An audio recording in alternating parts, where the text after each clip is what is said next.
주일 2부 예배에 나오신 우리 성도님들을 주님의 이름으로 환영하고 축복합니다. 또 온라인으로 함께 들으시는 분들도 이 시간 동일한 시간 안에 성령께서 우리를 하나 되게 하시는 줄 믿습니다. 세상을 살아가면서 사단은 우리에게 거짓말을 하는데요. 너는 무가치하고 무능하고 사랑받을 수 없어 라고 계속 이야기합니다. 그러나 말씀은 하나님께서 우리를 사랑하시고 존귀한 자녀 삼아 주셨고 하나님께서 우리의 힘 되어 주신다라고 말씀하셨습니다. 우리가 예배하는 그 시간 그 하나님의 음성을 듣고 오늘도 힘을 내기를 원합니다. 우리 한번 해보겠습니다. 하나님은 나를 사랑하십니다. 하나님은 나를 자녀 삼아 주셨습니다. 하나님은 나의 힘 되어 주십니다. 이제 웃으셔도 됩니다.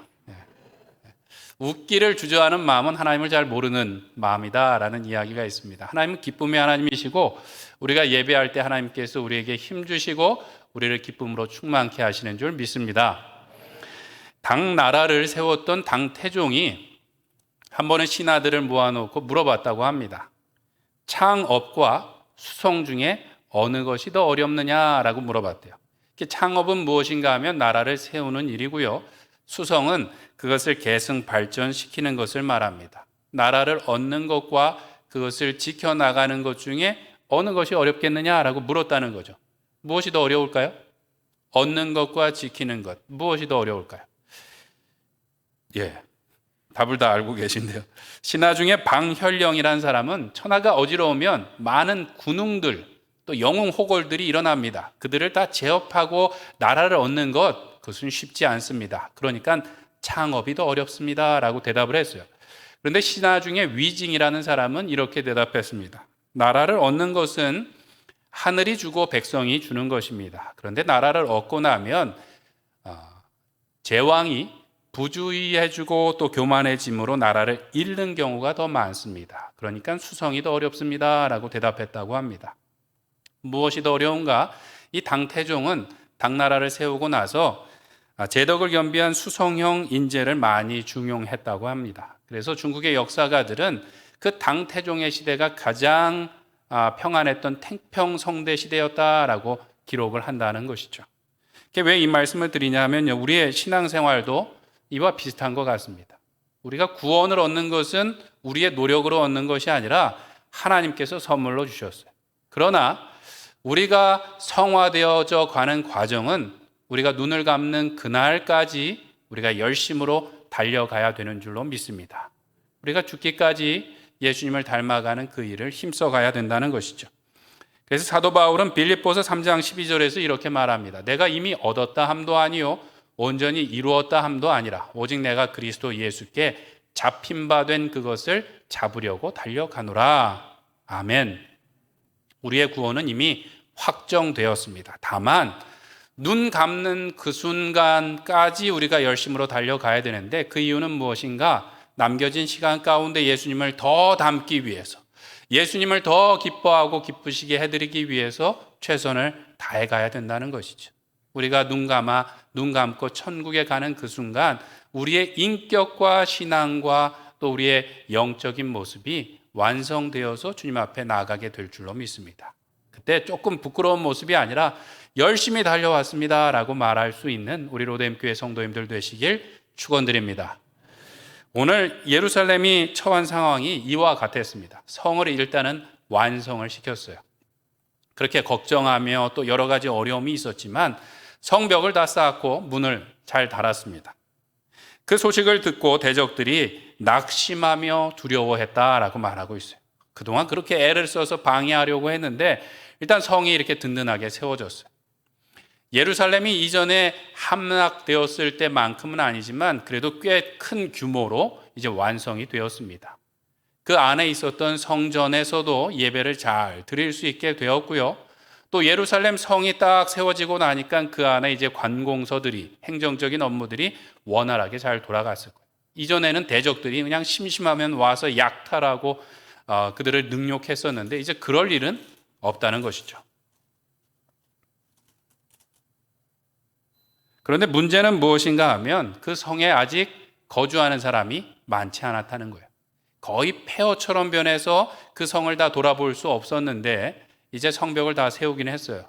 근데 그곳에 거주하는 사람들이 많지 않았던 이유는 아직 성 안의 집들을 다 건축하지는 못했기 때문입니다. 그곳에 사람이 살지 않는다라는 것은 수도로서의 역할을 다 감당하지 못한다는 것이죠. 적들이 또 쳐들어왔을 때 사람들이 많을 때를 골라서 쳐들어오는 것은 아니지 않습니까? 오히려 사람들이 잠자고 있을 때, 사람들이 방심하고 있을 때 쳐들어오는데 밤에 쳐들어오면 지킬 사람이 많지 않다는 거예요. 백성들은 따로 성 밖에 거주하면서 성전에서 제사를 드릴 때 아마 들어왔었던 것 같고요. 행정적인 업무를 처리할 때 아마 들어왔다가 또 집에 가서 생활을 했던 것 같습니다. 아마도 신도시를 이렇게 멋지게 잘 조성을 했는데 왜 입주가 빨리 안 되는 경우들이 있지 않습니까? 아마 그런 경우가 아니었을까라는 생각이 들어요.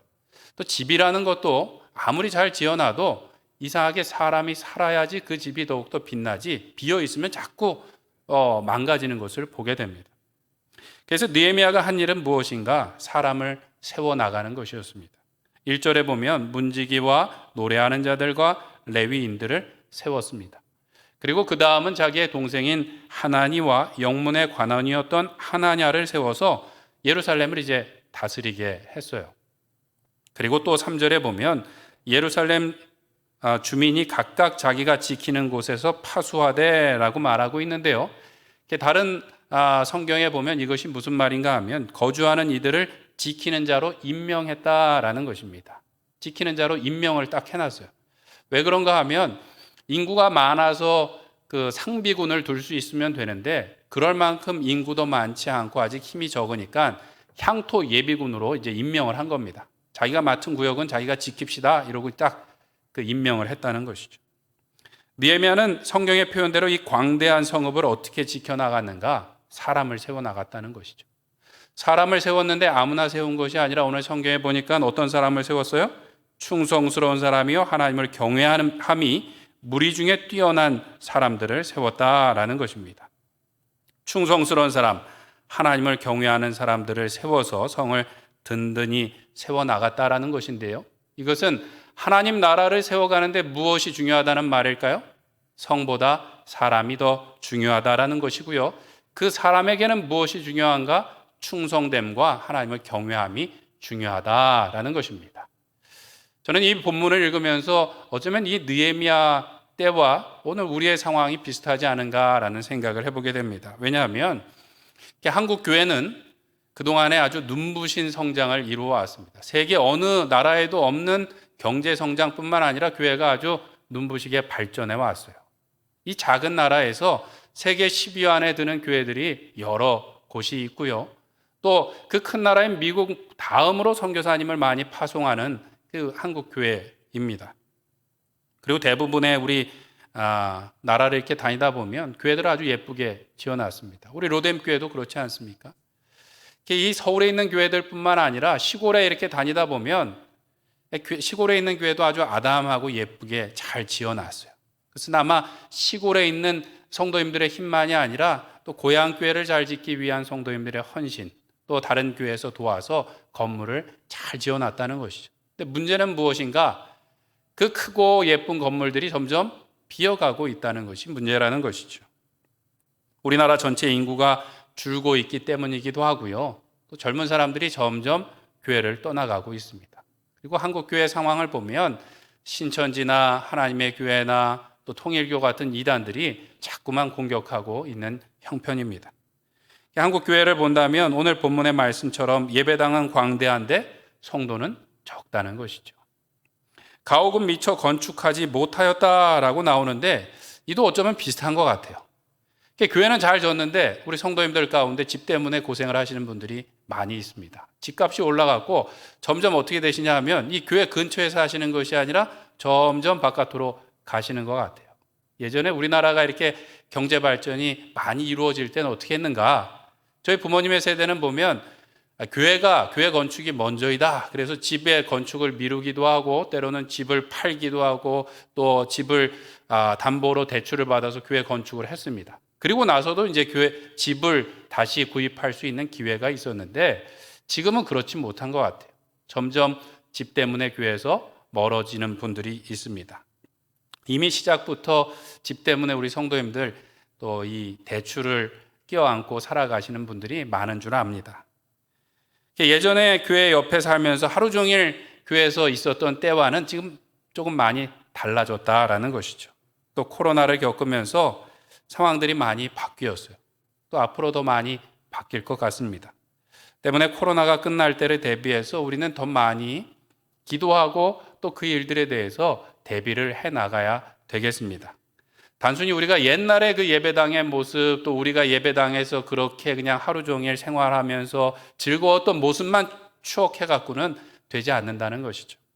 시대를 따라가지 못하고 어쩌면 이 예배당을 채우지 못하고 또 든든히 세워가지 못할 수 있다는 것입니다. 그러면 우리는 어떻게 주님의 몸된 교회를 세워갈 것인가? 오늘 느헤미야와 같이 사람을 세워나가야 될 것입니다. 건물이 아니라 이제는 사람을 이 가운데 든든히 세워나감으로 하나님의 교회가 이곳에 굳건히 세워질 수 있도록 우리가 노력을 해야 된다라는 것이죠. 어떤 사람을 세울 것인가? 오늘 느헤미야가 선발했던 것과 같이 충성됨과 하나님을 경외함이 뛰어난 사람들을 우리 가운데 세워나가야 될 줄로 믿습니다. 이 말은 그런 사람을 잘 찾아야 된다는 말이기도 하지만 우리 스스로가 하나님을 경외함에 뛰어나야 되고 우리 스스로가 하나님께 충성됨이 뛰어나야 된다라는 의미이기도 합니다. 우리가 하나님을 경외함과 충성됨으로 이 예배당을 채워갈 때 하나님께서 우리 교회를 든든히 세워주시고 우리의 가정을 든든히 세워주시고 우리 교회를 통하여서 하나님의 일을 잘 감당케 하실 줄 믿습니다. 우리는 무엇보다도 하나님을 경외함에 있어서 뛰어난 성도들이 되어야 되겠습니다. 느헤미야가 성벽을 완성하고 나서 제일 먼저 세운 사람들이 누구인가? 노래하는 자들과 레위인들이었습니다. 노래하는 사람들은 지금으로 말하면 찬양대입니다. 찬양대. 그리고 레위인은 누구인가? 제사장들을 도와서 성전의 제사를 섬기는 사람들이었죠. 이 레위인들은 뒤에 8장과 9장에도 다시 나오게 되는데요. 느헤미야가 백성들을 소집해서 에스라를 통하여 말씀을 전할 때 그곳에서 백성들을 인도하기도 했고 가르치기도 했고 또 기도하는 것을 앞에서 이끌기도 했던 사람들입니다.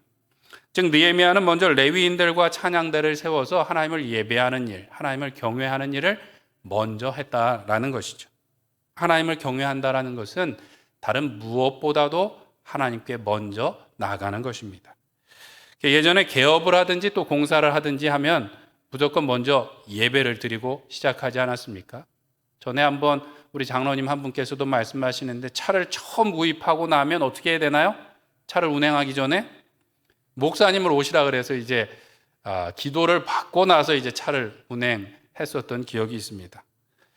지금이야 뭐 서로 바쁘니까 시간을 맞춰서 일을 먼저 시작하고 이후에 예배를 드리기도 하고 또 그 식사부터 초대한 분들 식사하고 그 다음에 예배를 드리기도 하는데 예전에는 뭐 바쁘고 뭐고 이유가 없었어요. 무조건 예배를 드려야 다른 일들이 진행이 됐었습니다. 제 기억에도 저희 할아버님이 아마 칠순 잔치였던 것 같아요. 이상하게 새벽 기도가 끝나고 이른 아침 식사를 하시는데 담임 목사님과 이제 교회 장로님들이 오시기로 했어요. 담임 목사님이 좀 늦게 오시는 바람에 학교 갈 준비를 다 하고 기다리다가 이제 학교 갈 시간이 되었어요. 예배를 이제 어쨌든 드리고 예배가 끝나자마자 이제 늦게 학교에 갔었던 기억이 있습니다. 밥은 못 먹었죠. 지금 같으면야 뭐 아이들 먼저 먹이겠지만 그때는 무조건 예배를 드려야 됐어요. 예배를 드리기 전에 뭔가 다른 것을 하는 것은 무엇인가 하면 사울이 사무엘을 기다리지 않고 제사를 드렸다가 이게 큰일 났던 것 같은 그런 상황이 있었습니다. 전혀 모르시는 얼굴로 계신데 그러지 않았나요? 조금 너무 율법주의적인 것 같은 그런 일들이 있었지만 지금 생각해 보면 그게 너무 과했나 그러면 그때는 그게 맞았던 것 같아요. 지금도 어쩌면 우리가 그 마음을 가져야 되는 것 같습니다. 그때는 이 모든 것이 하나님이 우선입니다라는 그 간절한 마음이 있었고요.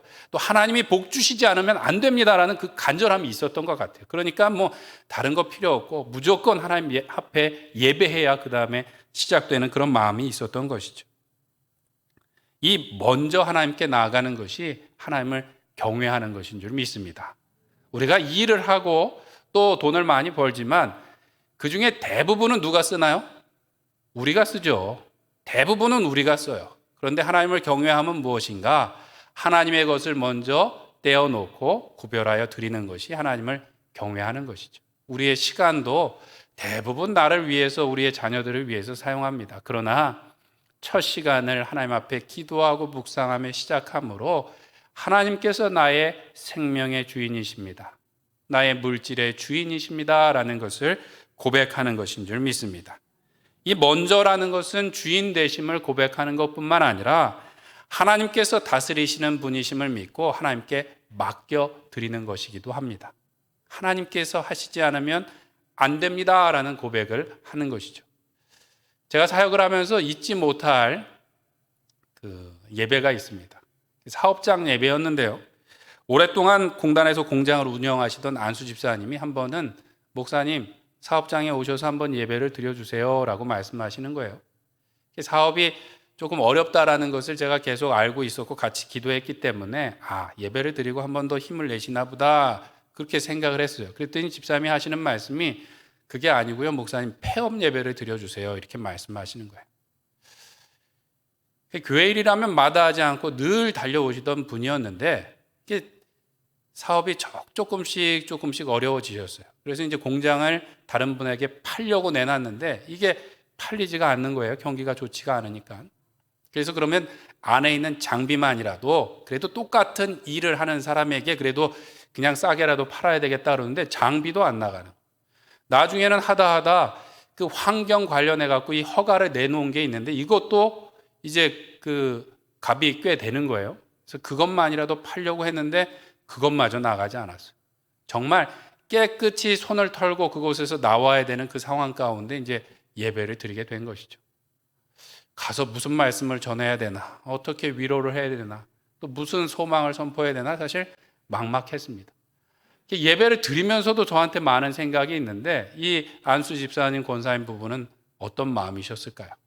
어떤 마음이셨을까요? 이제 손을 털고 딱 나와야 되는 상황이었어요. 근데 그 집사님께서 이런 고백을 하시더라고요. 목사님, 이 사업을 주신 분도 하나님이시고 어쨌든 이것을 지금 정리케 하시는 분도 하나님이십니다. 하나님께서 분명히 또 새 길을 열어주시겠죠. 그러고 털털하게 그냥 웃어 보이셨어요. 그리고 나서 사실은 한 1년 이상 힘든 시간을 보내셨습니다. 그런데 한 1년이 지나고 나서 제가 감사하게도 그 가정에 또 다른 개업 예배를 드리러 갈 수 있었습니다. 전혀 다른 직종이긴 했는데 개업 예배를 드렸고요. 그리고 나서 1년이 지나고 나서 확장 감사 예배를 제가 드리러 갔고요. 그리고 나서 한 1년이 지나고 나서 이 안수 집사님이 장로에 피탁되셨어요. 그래서 감사함으로 제가 신방을 가서 같이 예배했던 일들이 있습니다. 하나님을 경외한다라는 것은 일의 시작을 하나님께 맡겨드리는 것뿐만 아니라 일의 결과도 온전히 하나님께 맡겨드리는 것인 줄 믿습니다. 내가 하는 것이 아니라 하나님께서 하시는 것임을 믿고 맡기는 것이 경외함이다라는 것이죠. 그래서 오늘 본문에 보면 느헤미야가 그의 동생이었던 하나니와 하나냐를 세워서 예루살렘 성을 다스리게 했던 거예요. 52일 동안 이 성벽을 아주 잘 건축을 했습니다. 큰 일을 이루고 나서 그 권한을 내려놓는다는 것이 쉬울까요? 어려울까요? 이제 힘드니까 내가 내려놔야지 그럴 것 같지만 그게 잘 안 되는 것 같아요. 왜냐하면 나 아니면 안 될 거다라는 생각이 누구에게나 있다라는 것이죠. 이 권력에 대한 욕심이 아니어도 내 자리가 없어지는 것 같아서 우리가 잘 그렇게 하지 못한다는 것이죠. 그리고 또 한편은 우리가 핑계이기도 하고 진짜이기도 한데 걱정이 돼서 못 내려놓는 경우가 있어요. 걱정이 돼서. 오늘 예루살렘의 상황도 그랬습니다. 우리가 읽은 7장 바로 앞에 보면 그 대적들이 두려워하며 낙심했다 그러는데 도비야가 느헤미야한테 편지를 씁니다. 뭐라고 편지를 썼는가? 이렇게 지난다며 내가 다 듣고 있어 라고 편지를 해요. 알고 보니까 이스라엘의 귀족들이 도비야와 사돈 관계를 맺고 서로 내통하면서 느헤미야 일을 다 일러 바치고 또 뻔뻔하게 느헤미야 앞에서 도비야 괜찮은 사람입니다 라고 말하더는 것이죠. 편지를 해서 아마 위협하지는 않았을 거예요. 그런데 내가 다 알고 있습니다. 우리 잘 지냅시다. 이건 뭐예요? 조심해 이런 말이었죠. 나 아직 죽지 않았어. 이렇게 보냈다는 거예요. 예루살렘에 여전히 이 위험이 도사리고 있었어요. 그런데 그것을 새로 지도자를 세워서 맡긴다는 것이 쉽지 않았다는 거예요. 그런데 그렇게 할 수 있었던 것은 무엇인가? 이 하나니와 하나냐가 아주 뛰어난 사람이니까 이 사람들이면 될 것 같아 라는 생각에 맡긴 것일까요? 그것만은 아니었다라는 것이죠. 그것만은 아니었어요. 느헤미야가 하나님을 신뢰하고 경외하였기에 그 사람들에게 온전히 맡길 수 있었는 줄 믿습니다. 대적들을 두려워하기보다 하나님을 경외하기 때문에 그들에게 맡길 수 있었어요. 4장에 보면 대적들이 백성들을 위협할 때 느헤미야가 이렇게 말합니다. 너희는 그들을 두려워하지 말고 지극히 크시고 두려우신 주를 기억하라 라고 말하고 있어요. 대적들을 두려워할 것이 아니라 크시고 두려우신 하나님을 두려워해라. 그리고 성벽이 완성되고 나서 6장에 보면 이렇게 말합니다. 그들이 우리 하나님께서 이 역사를 이루신 것을 알미니라.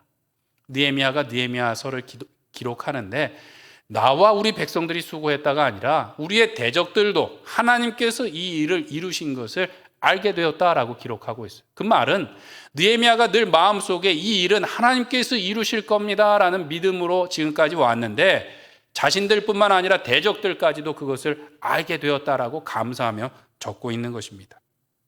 느헤미야의 마음속에는 그것을 하나님께서 이루실 것을 온전히 믿고 있었기 때문에 다른 사람에게 위임할 수 있었다라는 것이죠. 하나님께 맡길 수 있었다라는 것입니다. 사람은 시작보다 뭐가 더 좋아야 될까요? 마무리가 더 좋아야 됩니다. 마무리. 끝이 더 좋아야 되는데 이 끝이 좋기가 쉽지 않아요. 뭔가 또 잘 되었다라고 할 때 그것이 쉽지가 않습니다. 근데 제가 존경하는 목사님께서 교회를 개척하시고 38년을 교회를 이끌고 대형 교회로 만드셨어요. 일평생 젊음을 바쳐서 그 교회를 이루시고 조기 은퇴하셨습니다. 조기 은퇴. 그것을 떠나는 마음이 쉬웠을까요? 어려웠을까요? 욕심을 떠나서 이 교회와 한평생을 함께 달려왔는데 이제 은퇴한다라는 것, 다 놓고 떠난다는 것이 쉽지 않았어요. 그런데 깨끗이 모든 사역에서 한순간 딱 정리하고 떠나셨어요. 교회가 아주 크다 보니까 사역들이 많았습니다.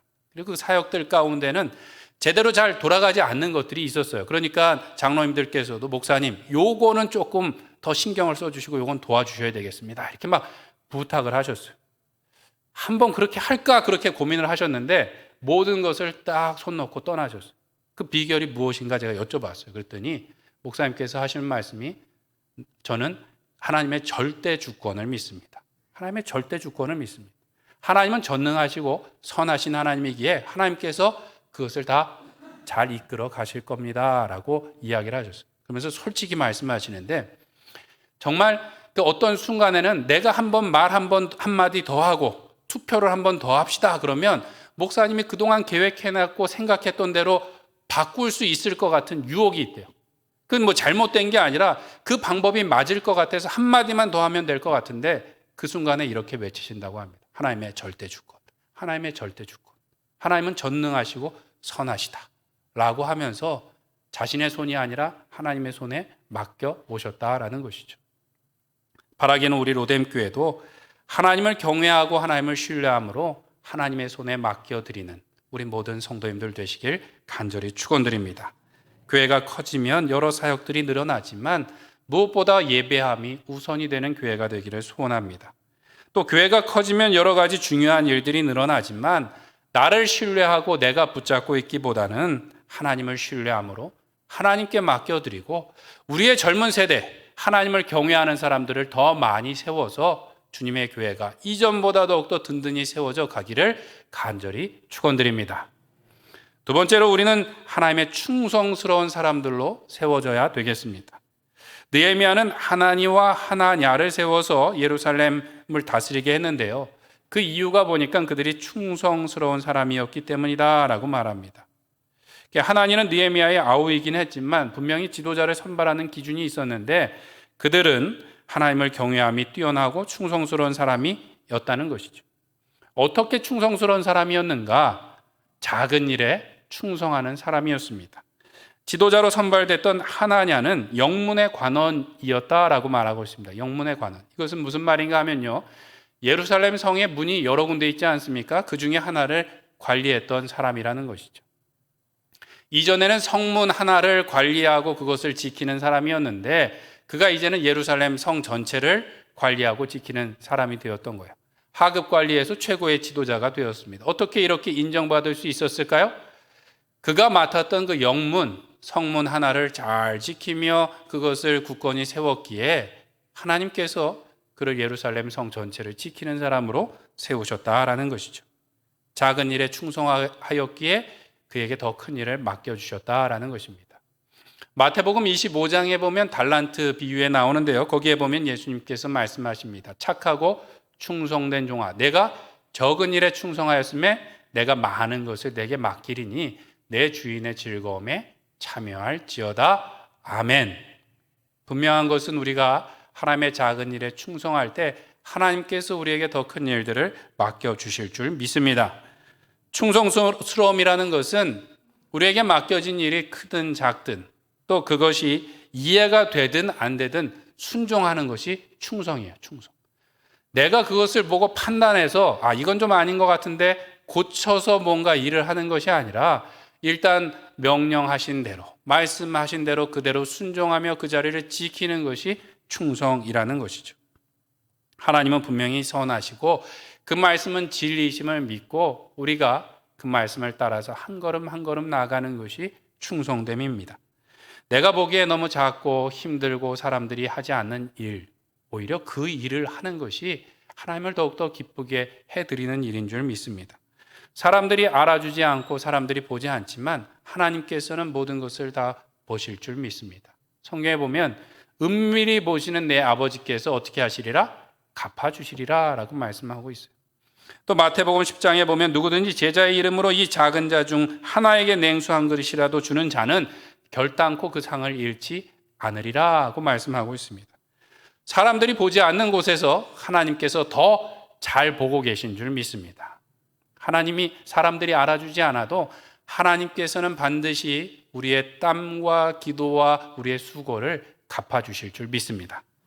혹시 만약 왜 나에게는 하나님께서 이 좀 더 그럴듯한 사업이나 사역을 맡겨주시지 않을까라는 생각이 든다면 우리는 한번 돌아볼 필요가 있습니다. 과연 나는 작은 일에 충성했는가? 또 과연 나는 내가 하고 싶은 일들을 내 방식대로만 한 것은 아닌가 돌아볼 필요가 있다는 것이죠. 내가 충성했는지, 내가 작은 일에 충성하고 하나님의 말씀대로 순종했는지를 돌아보아야 된다는 것이죠. 이것이 저는 집안일과 좀 비슷한 것 같습니다. 집안일을 해보신 우리 권사님들은 잘 아실 텐데 일이 많고 힘들어요. 그런데 누가 알아주나요? 남편께서 잘 알아주지 않고 일이 뭐가 있냐 그러지만 일을 해도 티가 나지 않고 또 끝이 나지가 않아요.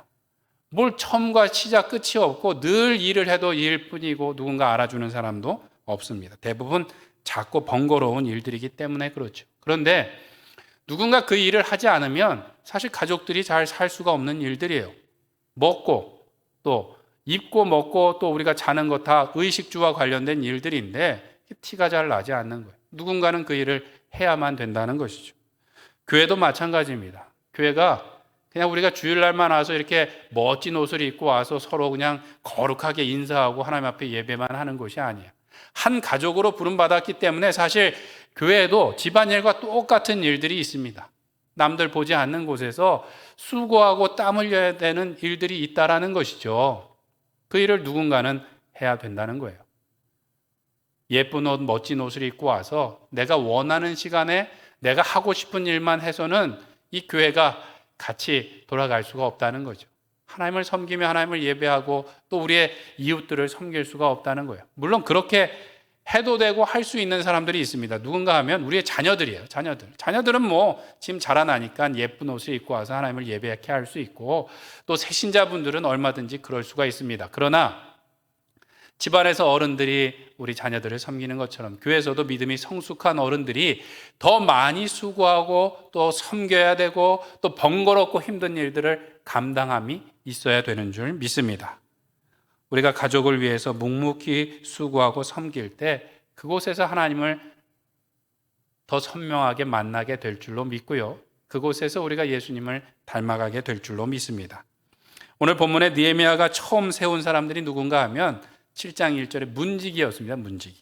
그리고 지도자들에게 명한 명령이 무엇인가 하면 해 뜰 때 문을 열고 해가 닫으면 문을 잘 닫아 놓으라는 말이었어요. 문을 열고 닫고 이 단순한 명령을 했는데 이것이 단순하기는 하지만 성의 안전과 존폐를 좌우하는 중요한 일이었습니다. 작은 일 같지만 느헤미야가 그 큰 지도자들을 세우고 나서 한 일이 문 열고 닫고 이거 조심하라는 거예요.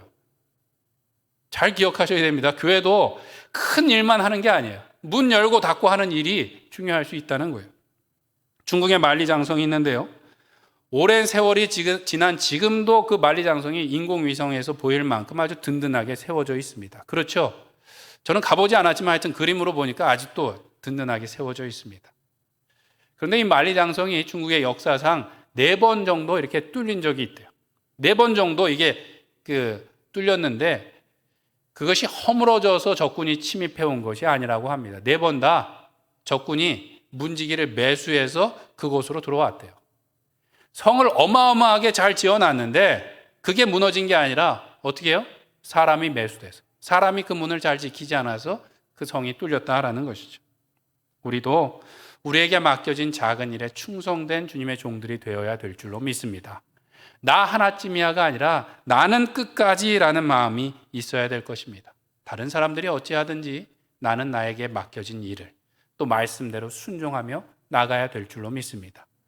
아무리 교회가 세상 가운데 손가락질 받는다고 해도 우리는 묵묵히 하나님의 말씀을 실천해 나가고 또 법과 질서를 지켜 나가야 되겠습니다. 예수님께서 말씀하실 때 말씀을 듣고 순종한 사람은 어디에 집을 지은 사람과 같다고요? 반석 위에 집을 지은 사람과 같다라고 말씀했습니다. 비가 오고 바람 불고 창수가 나서 부딪혀도 무너지지 않을 것이다 라고 말씀하셨어요. 우리도 마찬가지입니다. 지금 코로나라는 어려운 시련을 겪고 있고 교회가 여러 가지 어려운 일들을 겪고 있지만 우리에게 말씀하셨던 그 말씀 하나를 붙잡고 날마다 순종하며 나갈 때 또 우리에게 주어진 작은 일들에 충성하며 나갈 때 하나님께 인정을 받고 사람들에게 칭송받고 주님의 교회가 더욱더 든든히 세워져 나갈 줄 믿습니다.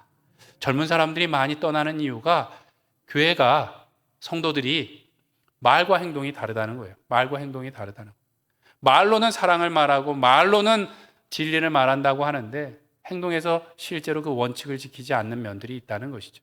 그러나 우리가 이때에도 하나님의 말씀을 따라서 또 하나님께서 부여하신 권위를 따라서 법과 질서를 잘 지켜나가므로 우리가 하나님 앞에 충성될 뿐만 아니라 이 땅 가운데 또 우리 교회 가운데 충성된 사람들을 많이 세워나가는 우리 로뎀교회 되기를 간절히 축원드립니다.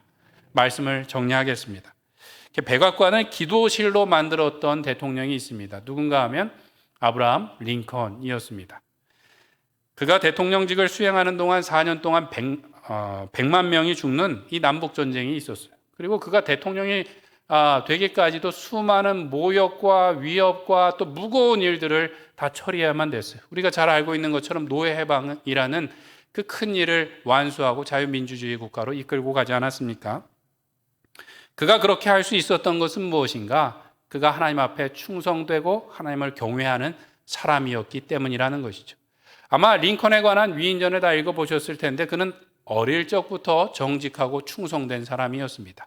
그는 배움이 짧았지만 그에게 맡겨진 작은 일에 아주 정직하고 충성되게 일을 했습니다. 그가 상점의 점원으로 일하다가 거스름돈을 잘못해서 더 받았을 경우 그것을 돌려주기 위해서 5km, 10km를 마다하지 않고 다녀올 정도로 그가 정직하고 충성했다라는 이야기들이 많이 있습니다. 그가 작은 일에 충성할 때 미국이라는 큰 나라를 하나님께서 맡겨주셨다라는 것이죠. 그리고 미국을 맡고 나서도 그는 사실 쉽지가 않았습니다. 그가 대통령직에 당선되고 나서 어떤 움직임이 있었는가 하면 이 남부지역, 인종차별이 심했던 남부지역에서는 인정 못해. 우리는 독립할 거야. 그러고 13개 주가 우리는 따로 갈 거야. 라고 막 움직이고 있었어요. 그 소식을 듣고 고향에서부터 이제 워싱턴 DC로 가는 날, 그 지역구에 있었던 사람들에게 연설을 했는데 이런 부탁을 했다고 합니다. 언제 다시 올지, 아니 돌아올 수 없을지도 모르지만 저는 떠납니다. 조지 워싱턴이 맡았던 것보다 더 막중한 임무 때문입니다. 워싱턴 대통령도 하나님을 의지하지 않았다면 성공하지 못했을 것입니다. 저 또한 그가 붙잡았던 하나님의 도움이 없으면 성공할 수 없습니다. 그 전능하신 분께 저를 맡깁니다. 친애하는 여러분, 제가 하나님의 도우심을 받도록 기도해 주시기 바랍니다 라고 말하고 이 대통령직을 수행하러 갔다라는 것이죠. 그가 작을 때부터 작은 일에 충성을 했고 그가 큰 일을 맡았을 때에도 하나님을 신뢰하며 의지했기에 지금의 놀라운 하나님의 역사를 이루어 갈 수 있었는 줄 믿습니다. 우리도 작은 일에 충성함으로 하나님의 큰 일을 감당하는 주님의 충성된 종들이 되기를 소원합니다. 또 우리가 크고 중요한 일을 맡았을 때는 더 많이 하나님께 기도하고 하나님께 맡겨드릴 수 있는 하나님을 경외하는 사람들이 되기를 소원합니다. 우리가 나를 신뢰하는 것이 아니라 하나님을 경외하고 신뢰함으로 내 손으로 붙들고 있는 것이 아니라 우리의 젊은 지체들을 또 다음 세대를 세워나가기에 무엇보다 열심을 내서 우리 세대보다 이 다음 세대에 우리 로뎀교회가 더욱더 아름답고 크게 주님의 일을 감당할 수 있기를 간절히 축원드립니다. 이제 새롭게 시작하는 한 주간 가운데도 코로나라는 어려움 가운데 우리가 비대면으로 예배를 드려야만 됩니다. 다음 주에는 이곳에서 우리 성도님들의 얼굴을 볼 수 없다라는 것이 문척 안타깝고 또 그것이 어렵기도 합니다. 그렇지만 우리가 이 자리를 채울 수도 없지만 우리가 또 그 기간 동안에도 우리의 마음을 하나님께 대한 충성된 마음과 하나님을 경외하는 마음으로 채워나감으로 하나님께서 맡겨주신 우리의 가정 또 우리의 교회 또 이 나라 가운데 하나님의 나라를 든든히 세워나가시는 우리 로뎀교회 성도님들 되시길 간절히 축원드립니다. 우리 같이 기도하시겠습니다. 하나님, 오늘도 우리가 하나님을 경외하며 충성된 주님의 종들 되게 하여 주시옵소서. 우리의 가정과 교회를 든든히 세워나가는 우리가 되게 하여 주시옵소서. 특별히 코로나가 더 많이 퍼져나가고 있습니다. 하나님, 코로나를 잠잠케 하여 주시옵소서. 이 나라와 이 민족 불쌍히 여겨 주시옵고 우리 교회와 우리 성도님들의 가정 안전하게 지켜 주시옵소서. 속히 우리가 다시 모여 예배할 수 있는 날이 돌아오게 하여 주시옵소서. 우리 주여 한번 부르짖고 기도하겠습니다. 주여, 사랑이 많으신 하나님 아버지, 오늘도 하나님을 경외함으로 하나님을 충성된 마음으로 순종하며 나아가는 우리가 되게 하여 주시옵소서. 오늘도 주님 앞에 나아가는 가운데 하나님의 말씀을 따라 한 걸음 한 걸음 순종하며 나아가게 하여 주시옵고 내 손을 의지하는 것이 아니라 하나님의 크시고 두려우신 손을 의지하며 나아가게 하여 주시사 우리의 가정과 우리의 교회가 하나님의 손에 맡겨드리게 하여 주시옵고 우리의 다음 세대가 하나님 아버지의 인정으로 불같이 일어나 주의 교회를 세워나가는 놀라운 역사가 있게 하여 주시옵소서. 하나님, 코로나로 인하여서 교회가 여러 가지 변화와 어려움을 겪고 있습니다. 하나님, 붙잡아 주시어서 우리 교회를, 우리의 예배를 하나님 안전하게 지켜보아여 주시옵소서. 이 나라와 이 민족 가운데 또 세계 가운데 하나님 코로나가 속히 종식되게 하여 주시옵고 하나님을 예배하며 또한 세계 곳곳에 가서 주의 나라를 선포하는 일이 그날이 속히 올 수 있도록 인도하여 주시옵소서. 사랑이 많으신 하나님 아버지, 오늘도 하나님 앞에 충성된 주의 종 되게 하여 주시옵고 하나님을 경외함으로 주님의 손을 의지하는 주의 백성 되게 하여 주시옵소서. 여러 가지 어려움들 가운데 하나님 날마다 변화를 경험합니다. 오늘도 하나님을 의지하며 주님 앞에 맡겨드리게 하여 주시옵고 우리의 때보다 우리의 다음 세대 가운데 우리의 가정과 우리의 교회가 더욱더 부흥케 되게 하여 주시옵소서. 코로나가 속히 종식되게 하여 주시옵고 하나님, 이것이 더 퍼져나가지 않게 하여 주시옵고 우리가 하나님 앞에 모두 나와서 예배하며 세계 땅끝까지 가서 복음을 전할 수 있는 날이 속히 돌아오게 하여 주시옵소서. 예수님의 이름으로 기도드립니다. 아멘.